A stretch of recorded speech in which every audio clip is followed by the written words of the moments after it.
Welcome! This video will talk about checking for understanding. What is checking for understanding? Checking for understanding is when the teacher continually verifies what the students are learning while they are being taught.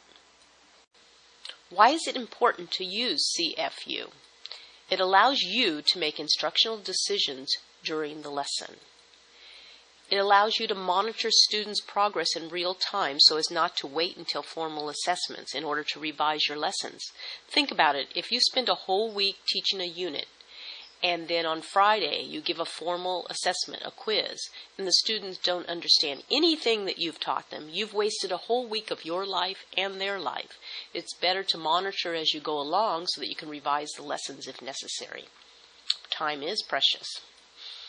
It's also to ensure that students are not practicing and reinforcing mistakes. Traditionally, we teach something, we have them practice it. We want to monitor it to make sure that they're practicing the right thing because practice makes permanent. The old adage says practice makes perfect, but not necessarily perfect if they're practicing the wrong thing. So you want them to be practicing the correct procedures. Checking for understanding strategies. First you teach, then you ask a question. You ask the students to think of the answer and hold it in their head. Tell them they cannot shout the answer out because that deprives all the other children of their think time.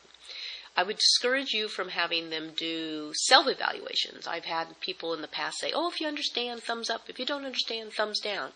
It's better for you to ask questions so that you can really hold them accountable and really understand whether or not they understand what you've just taught them. You will call on the students randomly. This keeps all the students engaged because they believe at any time you may call on them. You can alter this upon occasion. If you come to a student that doesn't know the answer or is really painfully shy, you can let them pass and let another student help them out. But you let that student know that the next time in the future you will call on them again so that they do not get in the habit of getting out of answering. After receiving an answer from one of the students that you have randomly called upon, if the answer is correct, the teacher repeats the answer for all the students to hear clearly. If the answer is correct but incomplete, the teacher repeats it but elaborates to make it a more complete, detailed answer. If the answer is wrong, you let them know that it's not correct and you state the correct answer. This process, this strategy allows all the students to hear the correct answer multiple times and really reinforcing the correct answer. Some additional strategies is you can ask the question, and instead of calling on individuals, they could all have their own individual whiteboards and they could write the answer and hold it up so that you can see it.